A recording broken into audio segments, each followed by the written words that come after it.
वसुबारसेचा दिवस. संध्याकाळी नीराबाई गोठ्यात गेला. त्यांनी गाई वासराची पूजा केली. गाईच्या सडाला ठुशी देणारे गाईचे वासरू पाहून नीराबाईंच्या डोळ्यात पाणी आले.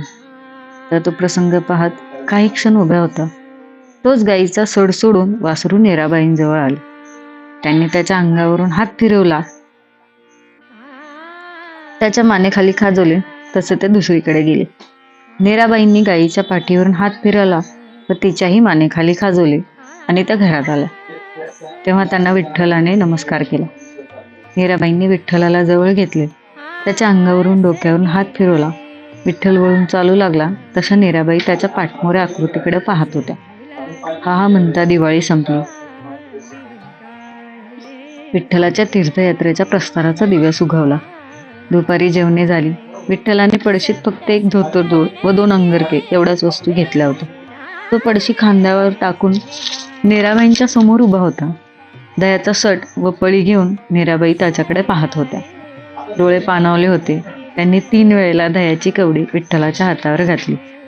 विठ्ठलाने ती तोंडात सोडली. ओला हात डोक्यावरून फिरवला. आईला व बाबांना विठ्ठलाने नमस्कार केला व वळून विठ्ठल चालू लागला. गोविंदपंत व नीराबाई विठ्ठलाच्या पाठमोऱ्या आकृतीकडे पाहत बाहेर उभे होते. नीराबाईंच्या डोळ्यातून पाण्याच्या सरी बरसत होत्या. गोविंदपंतांनी त्यांना बांध घालण्याचा आटोकाट प्रयत्न केला होता. त्यामुळे ते पाणी पापणांच्या तळाशी थबकले होते. वळणावर विठ्ठलाने मागे वळून पाहिले. आई वडील दारात दिसले. त्याने हात हलवला. तेथेच त्याच्या डोळ्यातून 2 थेंब खाली पडले. ते मात्र गोविंदपंतांनी नीराबाईंना दिसले नाही. आणि विठ्ठल झटकन वळून दृष्टीआड झाला आणि नीराबाई तेथेच बसल्या. तेजाने सुखवित सर्व जगता ही येई देवी उषा. दिवलोकी उजळे प्रकाश जवळ येही गौरी देवी उषा. सूर्याचा असता भाव पसरे ही कृष्ण देवी निशा. देई रिक्त सुवर्ण आसन उषा देवी करुणी निशा. सूर्याच्या अभावाने पसरलेल्या निशादेवीने दिव्य तेजाने प्रकट होणाऱ्या उषा देवीला सुवर्ण सिंहासन सन्मानाने मोकळे करून दिले. अलंकापुरीच्या इंद्रायणीच्या काठी पूर्व क्षितिजाकडे तोंड करून उभ्या असलेल्या विठ्ठलाच्या मनात वरील अर्थाची ऋग्वेदाची उषा स्तवनाची एक ऋचा स्फुरून गेली. पूर्व क्षितिजावर आलेल्या रक्तिमाने पश्चिमेला दिशाही हळूहळू उजळून टाकण्यास सुरुवात केली होती. निसर्गाचे हे अलौकिक कर्तृत्व नित्य नियमाने विठ्ठल पाहत असे. असा आजही पाहत उभा होता. आपल्या पूर्वीच्या ऋषीमुनींनी निसर्गाची किती सखोल अभ्यास केला होता याची जाणीव त्याला झाली. हा निसर्ग मानवाने जीवन घडवण्याच्या कामी अत्यंत महत्वाची कामगिरी करत असतो.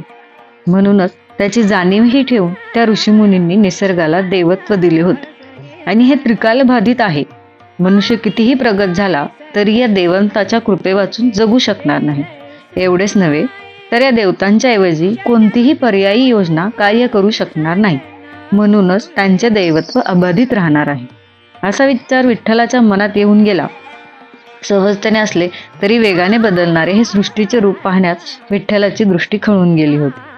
त्यावेळी क्षितिजावरून सूर्याचे लाल बुंद बिंब हळूहळू वर सरकू लागले व त्याच्या डोळ्यांना ते जसे जसे प्रखर वाटू लागले तसा विठ्ठल भानावर आला. डोळे मिटून विनम्र भावाने त्याने सूर्याला नमस्कार केला. गायत्रीचा 108 जप केला आणि त्याने डोळे उघडले. डोक्याला किरमिजी रंगाचे पागोटे, खांद्यावर लाल काठी उपरणे, तलम धोतर, कपाळावर केशरी गंध अशी एक मध्यम बांध्याची पोक्त व्यक्ती विठ्ठलाच्या समोर हात जोडून उभी आहे असे त्याला दिसले. सूर्यनारायणाला जोडलेले हात तसेच ठेवून विठ्ठलाने पिता समान असणाऱ्या त्या व्यक्तीला नम्र अभिवादन केले व झटकन पुढे होऊन त्याने त्या व्यक्तीच्या पायांना स्पर्श करण्याचा प्रयत्न केला. पण तितक्याच चपळाईने पुढे होऊन त्या व्यक्तीने विठ्ठलाला उचलून धरले व सरळ उभे केले. ती व्यक्ती म्हणाली, नाना, आपण माझ्यापेक्षा जरूर लहान आहात हे मी मान्य करेन, पण आपली साधना तपस्या पाहता मीच आपणास वाकून नमस्कार केला पाहिजे. असं म्हणून ती व्यक्ती वाकू लागली. तेव्हा विठ्ठलाने त्याचा हात धरून त्यांना म्हटले, क्षमा असावी. आपण मला बाबांप्रमाणे म्हणजेच पित्या समान आहात. आपण दर्शनाने मला पित्याची स्मृती झाली. मला अलंकापूर येऊन 2 सप्ताह झालेत. अनेक लोक इथे घाटावर येतात जातात, पण आज प्रथमच आपल्याशी बोलणी झाली. आज मला खरोखरी बरे वाटले. विठ्ठलाचे बोलणे संपताच ती व्यक्ती म्हणाली, या देहाला सिद्धोपंत म्हणतात. गावचे कुलकर्णी पंत करतो. गेले 2 सप्ताह मी आपली दिनचर्या पाहतो आहे. मला वाटलं आपण यात्रेकरू असाल, पण 2-4 दिवस आपला मुक्काम होईल. पण आपणास हा परिसर आवडलेला दिसतोय. शिवाय आपल्या वयाकडे पाहता आपण नुकतेच गुरुकुलातून बाहेर पडलेले दिसता, म्हणून आपल्याविषयी उत्सुकता वाटली. माझी अशी विनंती आहे की आज आपण कोठेही मधुकरीस न जाता आमच्या घरी भोजनास यावे. सिद्धोपंत बोलण्याचे थांबले. आता विठ्ठल काय उत्तर देतो याकडे त्यांचे लक्ष होते. विठ्ठलाच्या डोळ्यांसमोर आपेगाव उभे राहिले. मातोश्रींनी तयार केलेल्या अन्नब्रह्माचा सुवास त्याला जाणवू लागला. ढोर सोडल्यापासून कोण्या गृहस्था घरी भोजन घेतले नव्हते. तो योग आज येतो आहे. शिवाय समोरील सिद्धोपंतांची आजरवी शब्दांना एकदम तोडणे शक्य होईना, म्हणून विठ्ठलाने संमती दिली. आपल्या इच्छेबाहेर मी नाही. विठ्ठल असे म्हणताच सिद्धोपंतांचा चेहरा आनंदित झाला. ते पुढे व विठ्ठल मागे असे चालू लागले. 2-3 गल्ल्या ओलांडल्यावर सिद्धोपंत एका मोठ्या वाड्यासमोर उभे राहिले. मागे वळून ते विठ्ठलाला म्हणाले, यावं आपण. असे म्हणून सिद्धोपंतांनी वाड्यात प्रवेश केला. उजव्या बाजूला दगडी चौरंग होता. तेथे एक पाण्याचे गंगा होते. सिद्धोपंतांनी पाय धुतले व त्यांनी तांब्या भरून विठ्ठलाच्या हाती दिला. विठ्ठलाने पाय धुतले व त्याने वाड्याचे निरीक्षण केले. वाड्याचा तो चौक होता. वाड्याचे दार पश्चिमेला होते. उत्तरेला गोठा होता. त्यात 4-5 गायी व त्यांची वासरेही होती. समोर ओसरी, झोपाळा, कोपऱ्यावर माडीवर जाणारा जिना, माडीला 2 खोल्या असण्याची शक्यता. चौकात मध्यभागी तुळशी वृंदावन, खाली सगळीकडे फरसबंदी. वृंदावनासमोर शेणाने सारवून घेतलेले, त्यावर मोकळ्या हाताने व स्वैर रेखांनी एक सुरेख रांगोळी काढलेली होती. विठ्ठलाचे निरीक्षण चालू होते तोच त्यांच्या कानावर सिद्धोपंतांची हाक आली, आपण असे वर यावे. आणि विठ्ठल 4 पायऱ्या चढून ओसरीवर आला. एक मोठा झोपाळा लोंबत होता. त्यावर गादी व त्यावर पांढरी स्वच्छ चादर घातलेली होती.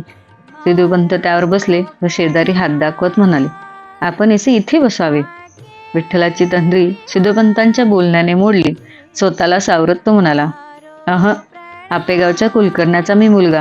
मला विठ्ठल म्हणून हाक मारतात. पिताजी गोविंदपंत व मातोश्री मीराबाई. मी फारच उशिरा झालो असल्याने एकटाच आहे. सिद्धोपंतांच्या चेहऱ्यावर समाधान पसरले.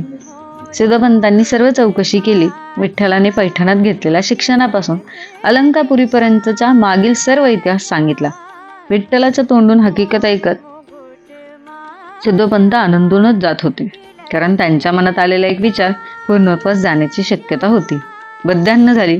सिद्धोपंतांनी वैश्वदेव करून काकबळी बाहेर टाकला व विठ्ठलाला भोजनात घरात येण्याविषयी सांगितले. विठ्ठलाने स्वयंपाक घरात प्रवेश केला आणि विठ्ठलाची नजर चौफेर फिरली.